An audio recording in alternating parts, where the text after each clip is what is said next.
On March 15, 2023, at the headquarters of SecureTech, a leading cybersecurity software company located in Reston, Virginia, an unforeseen technical incident began to unfold. SecureTech's flagship product, a comprehensive security suite designed to protect various digital infrastructures from cyber threats, was in the midst of a scheduled routine update. This update was intended to improve performance and patch known vulnerabilities, a common practice in the industry to enhance security measures. However, the update process encountered significant issues due to a misconfiguration in the deployment protocols. Specifically, the team had neglected to properly configure the permissions on critical system components that governed access to core data repositories. The software update inadvertently introduced a vulnerability that allowed unauthorized access to sensitive areas of the system. The change went unnoticed by the QA team, who had failed to perform thorough checks due to time constraints and reliance on automated testing tools that did not pick up on the specific misconfiguration. This oversight created a gap in the verification process, allowing the flaw to bypass existing security protocols. As a result of this technical failure, critical vulnerabilities were exposed in SecureTech's application, allowing cybercriminals to exploit these weaknesses. Within hours of the update failure, preliminary access attempts were logged from external networks. By the end of the first day, analytics indicated that over 10,000 attempts to breach the system were detected, with approximately 1,500 successful access attempts to restricted areas of the software. This included access to threat intelligence databases that housed information invaluable to law enforcement and government agencies. Preliminary estimates indicated that secure data from approximately 36 government and military agencies had been compromised and was potentially available on illicit channels for sale. Inside SecureTech, the incident triggered a cascade of confusion. Internal communications surged with rapid emails flying between the IT department and upper management.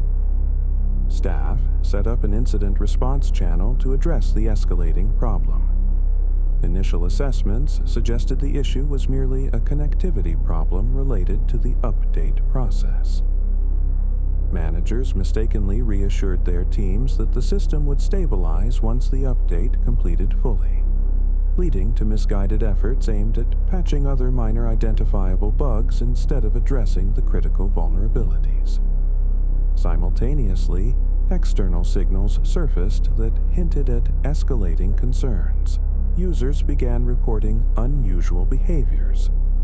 Alerts of unauthorized access attempts and unrecognized account activities were flooding the company's help desk. Monitoring systems triggered alerts, but the thresholds for critical warnings had not been adjusted to account for abnormal traffic patterns generated by the ongoing exploitation. A minor media outlet, Cybersecurity, published an article speculating about increased hacking activity focused on government-related cybersecurity companies following the recent update incidents.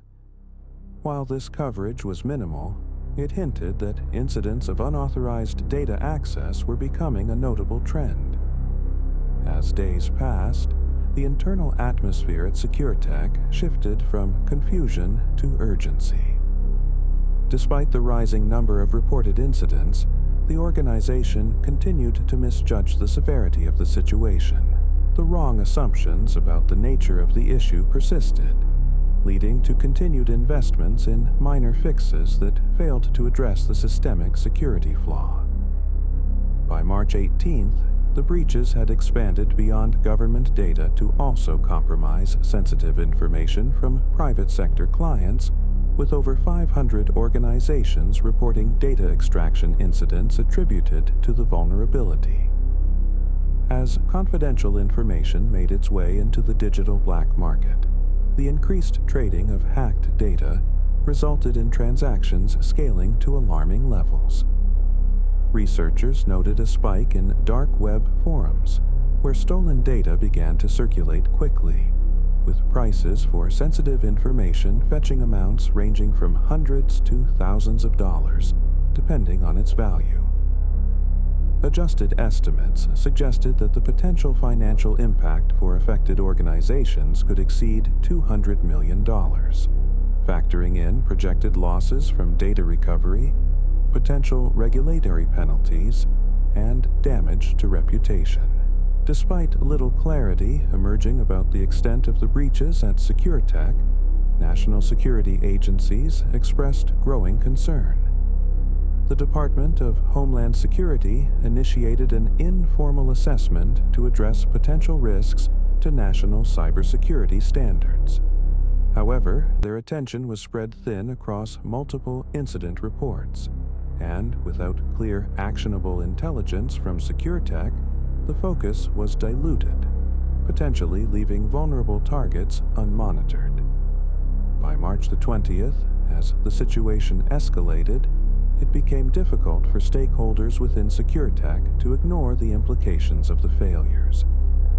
A small task force was created to investigate the breach, but it was under-resourced and primarily composed of junior staff. The investigation struggled due to inadequate internal documentation and insufficient logging of user activities, which hampered their ability to understand the sequence of events leading to the vulnerabilities' exploitation. On March 21st, a definitive wake-up call arrived when a high-profile news agency began uncovering the story. Their reporters had received tips regarding the exploitation of SecureTech's vulnerabilities, suggesting that this incident had attracted the attention of sophisticated cybercriminal organizations. Investigative journalism began to shine light on the potential for a systematic failure that could go beyond mere negligence, raising possible questions of regulatory violations and neglect of societal duties by the company and its executives. Consequently, SecureTech faced increased scrutiny from stakeholders, leading to questions within investor circles about the company's ability to manage risk effectively and maintain the trust required to safeguard sensitive data. Panic set in, and the internal atmosphere transformed from confusion to heightened anxiety, as the organization grappled with the realization that their failure to manage routine software updates had far-reaching effects.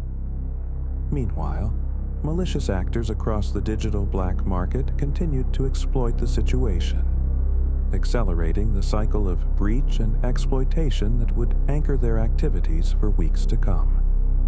The full extent of the damage was still hidden beneath the surface, awaiting the inevitable revelations that would follow in the coming weeks.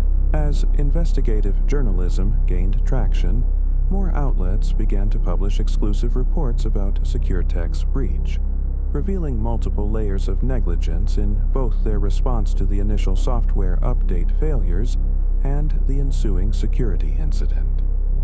By March 25th, national cybersecurity agencies ramped up their assessments, and the FBI joined the investigation, issuing subpoenas to SecureTech for internal communications and records. The pressure mounted as calls for accountability towards the company's leadership grew louder, with shareholders demanding explanations about how a seemingly minor oversight led to such catastrophic consequences. On March the 28th, SecureTech's chief technology officer resigned amid the growing backlash. The announcement was met with mixed reactions from stakeholders. While some viewed it as a much-needed leadership change, others saw it as an attempt to divert attention from deeper systemic issues. Internal audits revealed a shocking lack of record-keeping regarding security updates and incident reports, while an unprepared incident response team struggled to provide coherent answers on the timeline of events leading up to the exploitation. As more sensitive data began to leak onto various marketplaces, the FBI issued the community alerts about rising threats to government and private sector information security. By April 1st, an explosive report surfaced stating that over 1.2 million records had been compromised, and reports of identity theft related to this breach were flooding in from affected individuals. The black market continued to capitalize on this moment, with reports surfacing that several high-profile state actors were also buying and selling information related to the compromised data. By April 5th, SecureTech's board convened an emergency meeting to address the unraveling crisis. They developed a public relations strategy aimed at mitigating reputational damage, announcing a comprehensive overhaul of their security practices. The plan included implementation of a third-party security review and issuance of a formal apology to clients and stakeholders affected by the breach. However, the response was perceived as too late by the majority of users and regulatory bodies. Simultaneously, state and federal investigations into SecureTech's handling of the security vulnerabilities gained momentum. A special congressional subcommittee was formed on April 10th to investigate potential regulatory failures and the broader implications of the breaches on national security. SecureTech faced significant financial ramifications, with stock prices dropping nearly 50% and estimates indicating potential litigation costs exceeding $100 million. The escalating fallout continued into May, when media reports confirmed a link between the hackers exploiting SecureTech's vulnerabilities and organized crime syndicates with ties to foreign governments. Legislation was pushed forward in an effort to tighten security regulations in the tech sector, targeting companies that failed to manage cyber risks adequately. Public hearings were scheduled for late May, and SecureTech was summoned to testify regarding actions taken leading up to and in the wake of the breaches. As this unfolded, the firm faced repeated service outages relating to increased traffic from both concerned users attempting to access their accounts and malicious entities, further exploiting the compromised infrastructure. By June 15th, SecureTech announced its intention to file for Chapter 11 bankruptcy due to crippling operational costs, legal fees from lawsuits, and a drastic decline in customer contracts. On June 22nd, several high-ranking employees were reported in talks with law enforcement and legal teams as investigations into their roles in the software update debacle continued. The FBI designated SecureTech as a critical case, indicating that their neglect of cybersecurity fundamentals endangered national infrastructures and called for heightened penalties going forward. By late July, SecureTech was officially dissolved as a corporate entity following the bankruptcy proceedings. Legal analysis suggested that the actions taken by the former executives might lead to indictments, while civil cases against them were joined by a rising number of claims from affected users and organizations.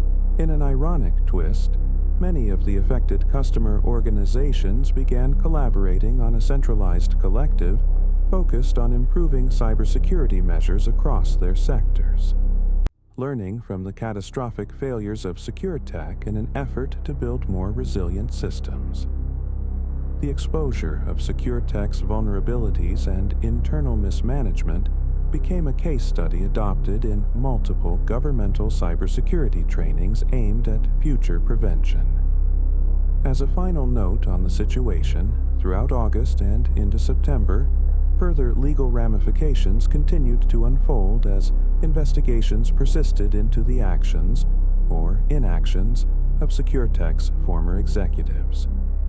Ultimately, prominent figures associated with the breach faced charges of negligent leadership and violation of cybersecurity protocols, resulting in expected formal convictions by early 2024. In conclusion, the SecureTech incident underscored the dire consequences of cybersecurity negligence, resulting in the permanent shutdown of the company, ongoing criminal proceedings against its leadership, and substantial shifts in national cybersecurity policy, all of which had far-reaching implications beyond the initial failure.